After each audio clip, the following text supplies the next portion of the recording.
आणि दोन गोष्टींची असणारी चर्चा त्या ठिकाणी झाली. एक म्हणजे UGC यांनी जो बदल केलेला आहे कायद्यामध्ये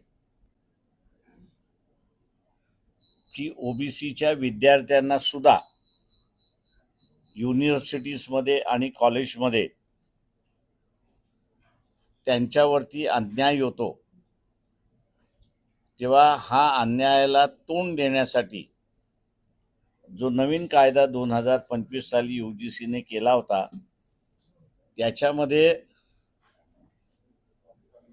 ॲट्रॉसिटीचा कायदा जो आहे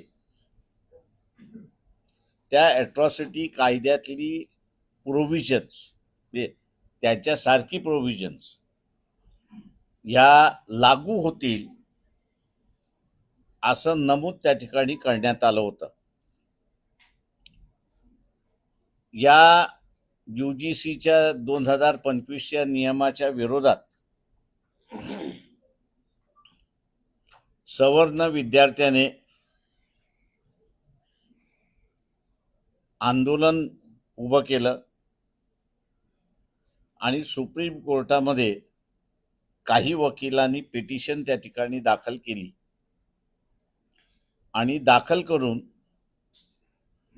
या नवीन नियमावलीला स्टे देण्यात आला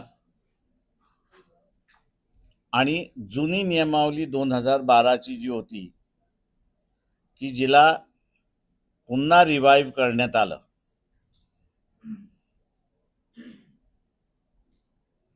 निर्णय असा झाला आजचा की ज्या वेळेस OBCच्या हक्काच्या संदर्भात कुठलंही मॅटर सुप्रीम कोर्टात जातं तर त्याला स्टे मिळतो अशी असणारी परिस्थिती आहे. सुप्रीम कोर्टातलंच इंदिरा साहनी या निर्णयाने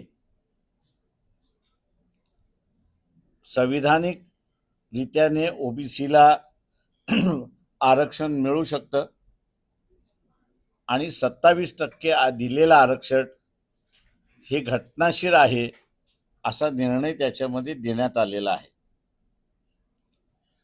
या निर्णयालाच अनुसरून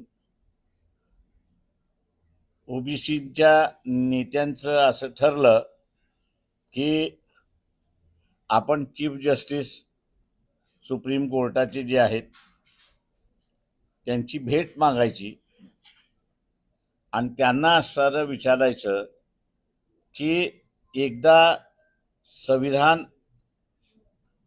आम्हाला आरक्षण देऊ शकतं, म्हणजे OBCला आरक्षण देऊ शकतं,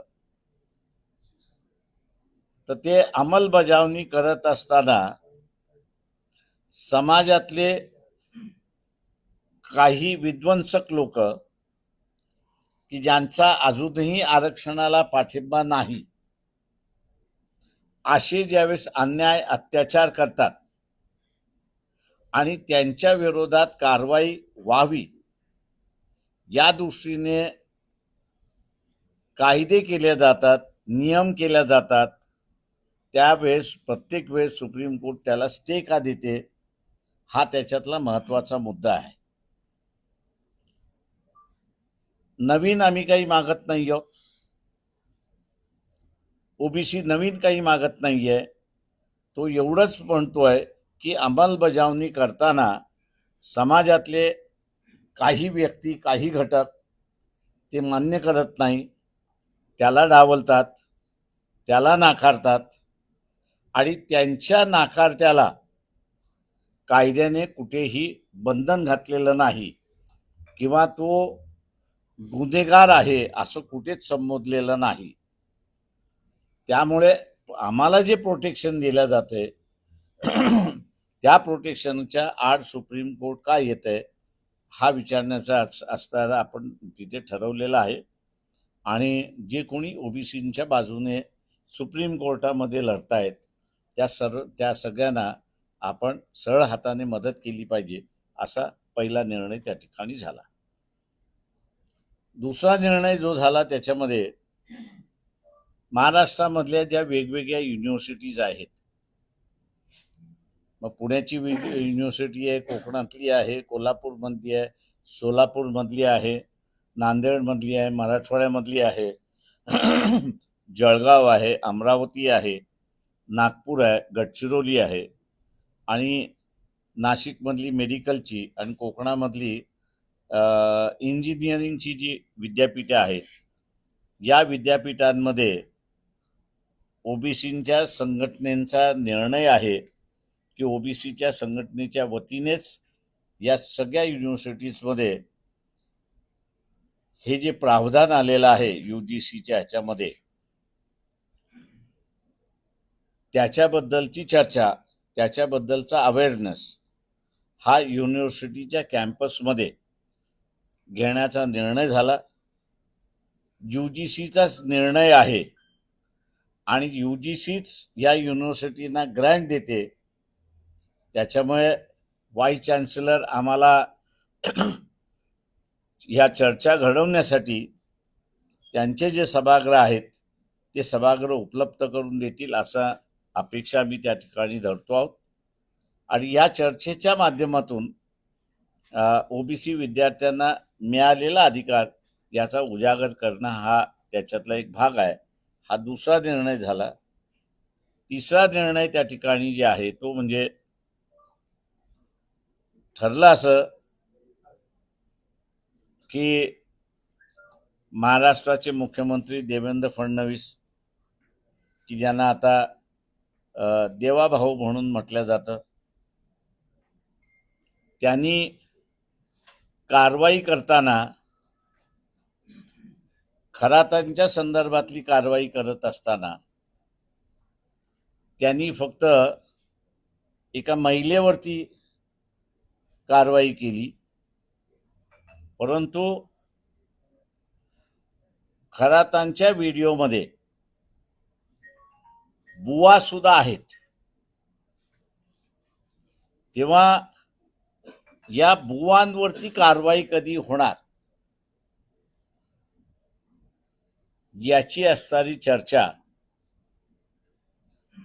जोरदार सुरुवात झालेली आहे आणि त्यांनी तारीख सांगावी की ह्या तारखेच्या आतमध्ये त्या सगळ्यांवरती कारवाई होईल, अन्यथा चुकीचा मेसेज जाण्याची असणारी शक्यता आहे.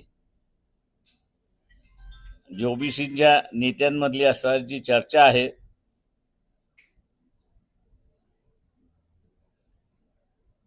की ओबीसीलाच टार्गेट केल्या जात आहे आणि इतरांना माफ केल्या जाते अशीच असणारी परिस्थिती आहे. आम्ही महाराष्ट्राच्या मुख्यमंत्र्यांकडून अपेक्षा धरतो की ते न्याय भूमिका घेतील आणि जे जे खरातांशी संबंधित आहेत त्या सगळ्यांवरती कारवाई होईल असं मी त्या ठिकाणी मानतो. अमेरिकेच्या काँग्रेसने एक चांगला पायंडा घातला असं मी त्या ठिकाणी म्हणेन की एस्टीन फाईल्स मधल्या काही कुटुंबांना त्रास होणाऱ्या रील्स आहेत, व्हिडिओ आहेत, फोटोग्राफी आहेत, याची पर्वा न करता समाजामध्ये आम्ही समाजसेवा करतो म्हणून असं भूषवतात, पण प्रत्यक्षात ते डाकू आहेत, समाजविरोधक आहेत. अशांचा चेहरा हा सामान्य लोकांपर्यंत आला पाहिजे म्हणून त्यांनी ते सगळं पब्लिसाइज केलं अशी असणारी परिस्थिती आहे. तेव्हा आम्ही सुद्धा असणारा मागणी ही करतो आहोत की अमेरिकेच्या काँग्रेसला नाहीतरी आपण बाप म्हणून मानलेला आहे. पंतप्रधान नरेंद्र मोदींनी इस्रायलला बाप म्हणून मानलेला आहे, पण जो काही करारनामा झालेला आहे, ट्रेड एग्रीमेंट झालेला आहे, त्या ट्रेड एग्रीमेंटमध्ये आपण असं म्हटलेलं आहे की अमेरिकन इंटरेस्ट हा इंडियन इंटरेस्ट राहणार आहे. तेव्हा अमेरिकन इंटरेस्ट असा आहे की जे कोणी बदमाश आहेत त्यांचे चेहरे लोकांसमोर आणायचे. त्याच्यामुळे तेच प्रिन्सिपल मान्य करत देवेंद्र फडणवीस यांनी खरातांची जी फाईल्स आहेत, ज्या सोशल मीडियावरती ज्ञान त्या तऱ्हेनं येतात आहेत, याच्यापेक्षा अधिकृतरित्याने गव्हर्नमेंटकडून आल्या तर अधिक आम्ही त्या ठिकाणी उचित त्या ठिकाणी मानतो. जे कुटुंब अडकलेलं आहे त्या कुटुंबांना ह्याचा त्रास होईल, त्यांची बदनामी होईल, हे जरी आपण धरलं तरी हे जे भोंदू बाबांच्या नादी लागण्याचा जो कारभार आहे तो समाज व्यवस्थेतून थांबला पाहिजे, बंद झाला पाहिजे. या दृष्टीने निर्णय कठीण आहे हे मान्य आहे, पण हा निर्णय घेतलाच गेला पाहिजे की त्या सगळ्या व्हिडिओज, रील्स जे काही आहे खरातांच्या संदर्भातलं ते पब्लिक डोमेनमध्ये येईल, असं सरकारने निर्णय घ्यावा अशी आमची असणारी चर्चा झाली. आता आपण ह्या ओबीसीच्या नेत्यांना विचारू शकता त्यांच्या प्रश्नाच्या संदर्भात.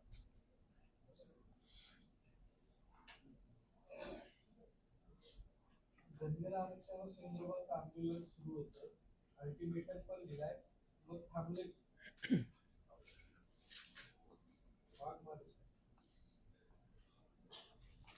ते आता आंदोलनकर्त्यांना माहिती कोणता अल्टिमेटम दिलाय आणि त्यांना काय सरकारने आश्वासन दिलंय. त्यामध्ये आम्ही काही त्यांच्या कुठल्याही संपर्कात नाही आहोत, कारण की तो एक स्वतः आंदोलनकर्ते मूळ ओबीसीच आहेत, परंतु कुठंतरी त्यांना आता एसटी मधून आरक्षण मागताय. त्यांना मी यापूर्वी बी सांगितले की त्यांच्या आंदोलनाला आमच्या शुभेच्छा आहेत, परंतु तो राज्य सरकारचा आणि विशेषतः सुप्रीम कोर्टाचा निर्णय ते काय असेल नक्कीच राज्य सरकार आणि सुप्रीम कोर्ट ठरवेल. आणि ते आंदोलक त्यांनी उपोषण मागे घेतलं, नक्कीच त्यांना कुठलं तरी आश्वासन मिळालं असेल, त्यानंतर त्यांनी उपोषण सोडलेलं आहे.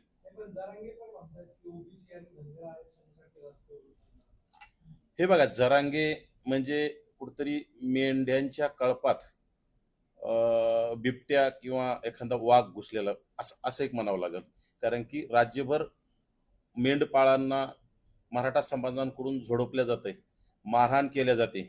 अक्षरशः लातूर जिल्ह्यामध्ये माऊली सोट नावाचा धनगर समाजाचा तरुण, गावगाड्यामधला तरुण अतिशय लाठ्या काठ्यानी बडून त्याला जीवे मारलं. त्यावेळी जरांगेनी तोंड उघडलं नाही.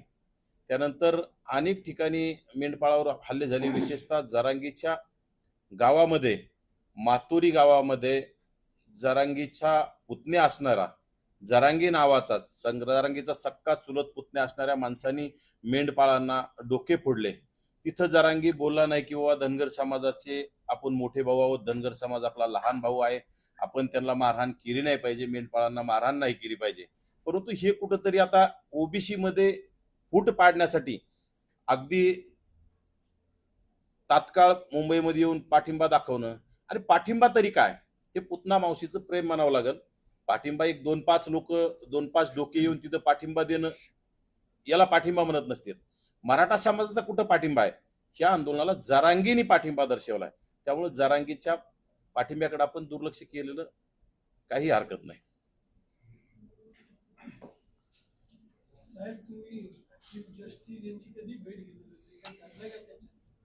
पत्र लिहिणार ओबीसी संघटना, पत्र देणार की भेटीसाठी आम्हाला वेळ द्या. ते त्या दिवशी वेळ देतील, त्या दिवशी ओबीसी नेते भेटायला जातील.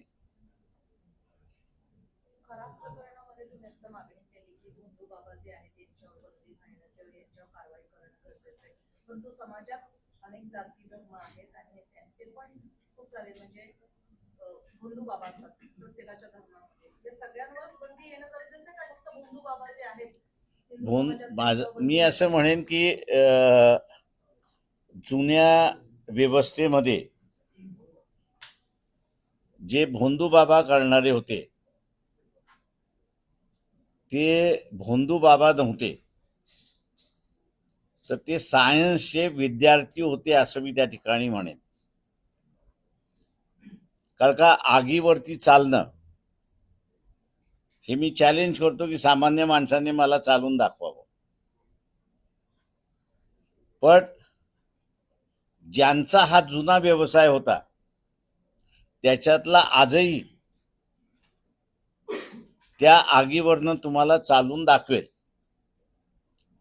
आता त्या ज्या समाजाचं ही उपजीविका होती असं मी मानतो.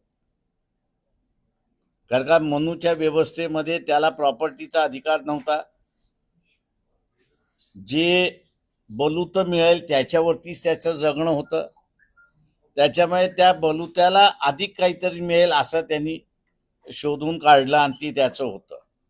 आत्ताचे जे भोंदू बाबा आहेत सगळे हे जुन्या काळच्या भोंदू बाबाच्या समाजातले नाहीत. म्हणजे खराताचं उदाहरण घेतलं तर ह्या जुन्या व्यवस्थेमधल्या भोंदूच गिरीमधले असणारे जे समूह होते त्याच्यामधला नाहीये. ही आता मॉडर्न आहेत. त्याच्यामुळे ह्या मॉडर्न भोंदू बाबांचा शोषणाची व्यवस्था होती. जुन्या भोंदू बाबा जे होते त्यांच्या पोटाशी संबंधित होता. त्याच्यामुळे शोषणाची व्यवस्था ती नव्हती. मोहनचं आहे त्यांचं म्हणणं असं आहे की हे दलित असल्यामुळे त्यांनी हे सगळं केलंय त्याच्यात कोण दलित? खरं हे सगळं करतोय धर्मभ्रष्ट करण्याचं काम त्यांनी केलं असं माझ्या अंदाजानं सरकारनेच खरात कुठल्या समाजाचे आहेत हे जाहीर करावं. चाकणकरांना टार्गेट केलं जातंय. पण तुम्ही म्हटलं फक्त एका महिलेवर कारवाई झाली म्हणजे आता मी असं म्हणजे पब्लिक सेक्टर पब्लिक ह्याच्या डोमेनमध्ये ज्या काही रील्स आलेले आहेत किंवा जे काही फोटोग्राफ्स आलेले आहेत किंवा जे काही व्हिडिओज आलेले आहेत त्या सगळ्यांवरती कारवाई का झाली नाही? पण अनेक राजकीय लोकांचे देखील फोटो आलेले समोर पण त्यांच्या का मंत्री असेल तर त्यांना राजीनामा दिला पाहिजे. आमदार असेल तर सभागृहामध्ये ठराव झाला पाहिजे की हे ह्या सभागृहामध्ये राहण्यालायक नाही आहे म्हणून यांचं सभासत्व रद्द करण्यात येत आहे.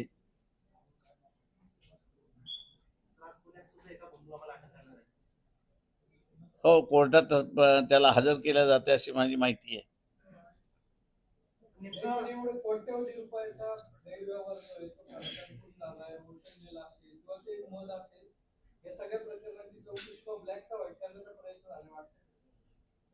ते माझं म्हणणं असं की सरकारने पूर्ण चौकशी करावी आणि लोकांपुढे त्याचं सगळं मांडावं अशी विनंती आहे. दुसरं याच्यामध्ये जे आहे जी म्हणजे नावं किती खरी किती खोटी हे सरकार जोपर्यंत सांगत नाही तोपर्यंत आपण कळत नाही. पण जी नावं आहेत ती खरी असं मांडलं तर घरात फार दिवसाचा पाहुणा आहे असं मी त्या ठिकाणी मानत नाही.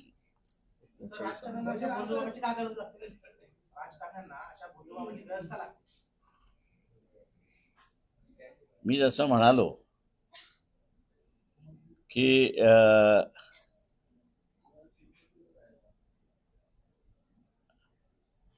जुन्या जे सगळे भोंदू होते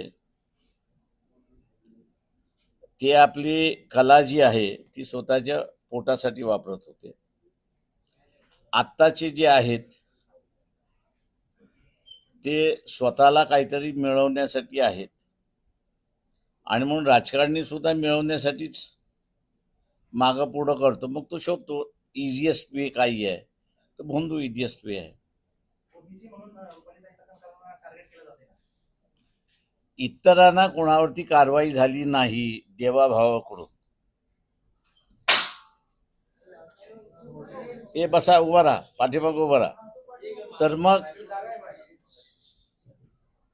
तर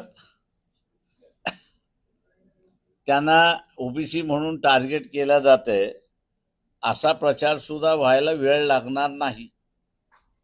तेव्हा न्याय सगळ्यांसाठी सारखा आहे हे मुख्यमंत्र्यांनी दाखवून द्यावं. त्याच्यात न आले जिरवळांचे पण काय व्हिडिओ समोर आले जातात त्यावरती झाले राष्ट्रवादीच्याच नेत्यांचे सगळे राजीनाम्यासाठी मागणी. ते तुम्ही असं आता जे आहे ते राष्ट्रवादीचं नाही, हे आपला हा खरा एसटीन हा महाराष्ट्राचा आहे. पण जगाच्या एसटीन मधल्यांचे ज्यांचे फोटो आहेत, नावं आहेत, त्यांच्याबद्दल सुद्धा असणारं सोशल मीडियावरती यायला लागलेलं आहे. आज आज 2 महिने होतील अजित पवारांच्या अपघाताबाबत काही बोललं जात नाही किंवा एफआयआर कर्नाटकमध्ये केली जाते मग महाराष्ट्र सरकार काय.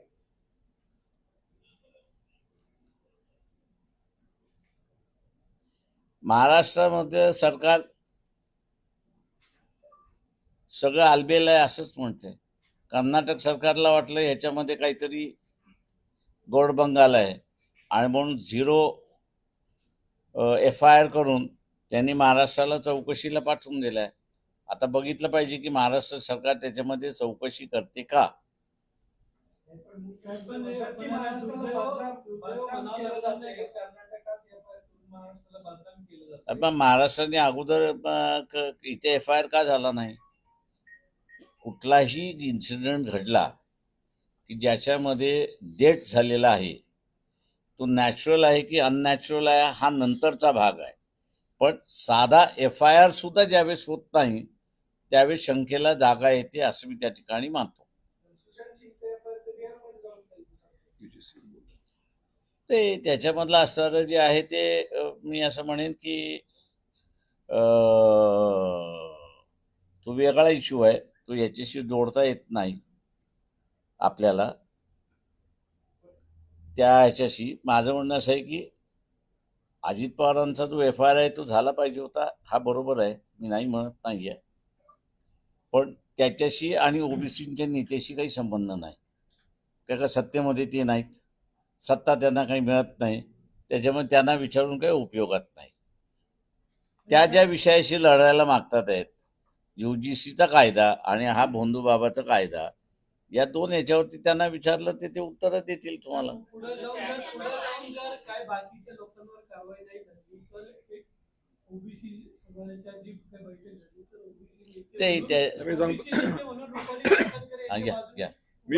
मी सांगतो एक ओबीसी नेता म्हणून की ओबीसी म्हणून रुपालीताई चाकणकरांना सुद्धा तुम्ही क्षमा करू नका. जर याच्यामध्ये कोणी अडकलेलं असेल तर ओबीसी जरी असला तरी त्याच्यावर कठोरात कठोर शासन व्हायलाच पाहिजे.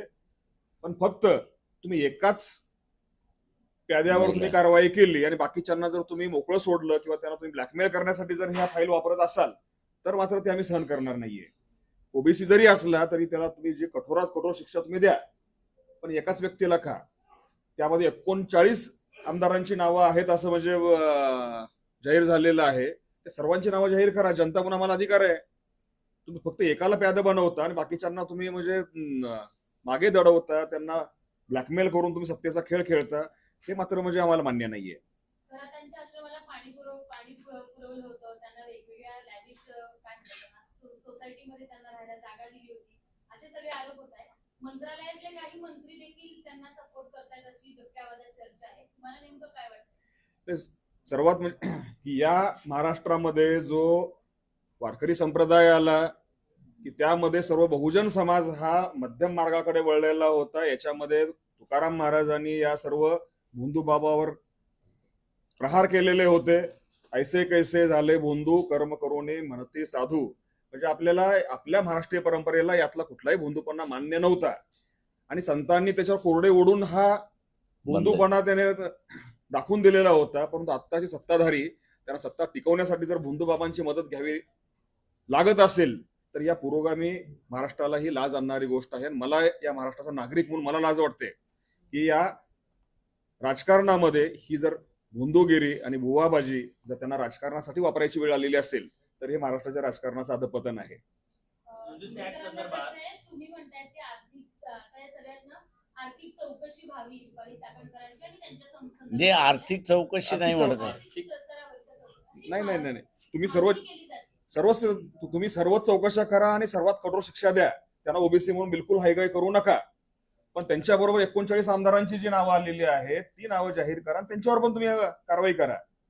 ओबीसी म्हणून कुणालाही तुम्ही वेगळं क्षमा करू नका, कन्सेशन देऊ नका. सर्वावर कठोरात कठोर कारवाई करा. सारखी कारवाई झाली. युजीसी ऍक्ट संदर्भात विद्यापीठ स्तरावर ओबीसी नेते काही कार्यक्रम घेऊन जाणार आहात? ओबीसी संघटनांनी आम्ही आज प्रत्येक जिल्ह्यातले आज संघटक आलेले होते वेगवेगळ्या संघटनांचे, आणि आम्ही असं ठरवलेलं आहे की या युजीसी ऍक्टमध्ये जर ओबीसी समाजातल्या विद्यार्थ्यावर अन्याय झाला तर त्याला सुद्धा संरक्षण यात मिळण्याची तरतूद केलेली आहे. आणि दुर्दैवानं या तरतुदीला काही राज्यामध्ये विरोध झाल्यामुळे सध्या त्याला स्थगिती आलेली आहे. तर आमची अशी ठाम मागणी आहे सर्व ओबीसी संघटनांची की ओबीसी त्यातले मायक्रो ओबीसी या सर्वच ओबीसी समूहाला की विद्यापीठामध्ये शिक्षणामध्ये जो भेदभाव होतो त्यातून त्यांना संरक्षण मिळालंच पाहिजे. यासाठी आम्ही प्रत्येक विद्यापीठामध्ये जाऊन ओबीसी संघटनांच्या बॅनर खाली आम्ही सर्व विद्यार्थ्यांशी चर्चा करणार आहोत, जागृती करणार आहोत, आणि यामध्ये जर गरज पडली तर आम्ही कोर्टामध्ये हस्तक्षेप याचिका दाखल करू. आणि साहेबांनी सांगितलं त्यानुसार आम्ही सुप्रीम कोर्टाच्या न्यायाधीशांची आम्ही वेळ घेऊ आणि त्यांना विचारूयात की ओबीसी प्रश्नावर तुम्ही एवढा सापत्नभाव का दाखवता. प्रत्येक वेळेला याच्यावर स्थगिती येते, लवकर निर्णय होत नाही, कारण ओबीसीला लढण्याची क्षमता नाहीये. महाराष्ट्रामधला ओबीसी हा नेहमीच दबून राहिलेला आहे आणि ही लढण्याची जी प्रेरणा आहे ती आंबेडकरी चळवळीतून मिळालेली आहे. त्यामुळे आम्ही आता ओबीसी या वेळेला लढण्यासाठी आम्ही स्वतः मैदानामध्ये उतरत आहोत. आमची प्रेरणा आणि जो आमचा आदर्श आहे ते आंबेडकरी चळवळ आहे. त्यामुळे आम्हाला ओबीसीच्या हक्कासाठी, ओबीसीच्या संरक्षणासाठी आम्हाला मैदानात उतरावं लागणार आहे. साहेब हे युद्ध सुरू आहे त्यामुळं लॉकडाऊन लागल्यासारखी परिस्थिती निर्माण झाली असं वाटतंय. हे संपू द्या, मग आपण बोलू त्याच्यावर. युजीसीवर काय असेल तर बोला.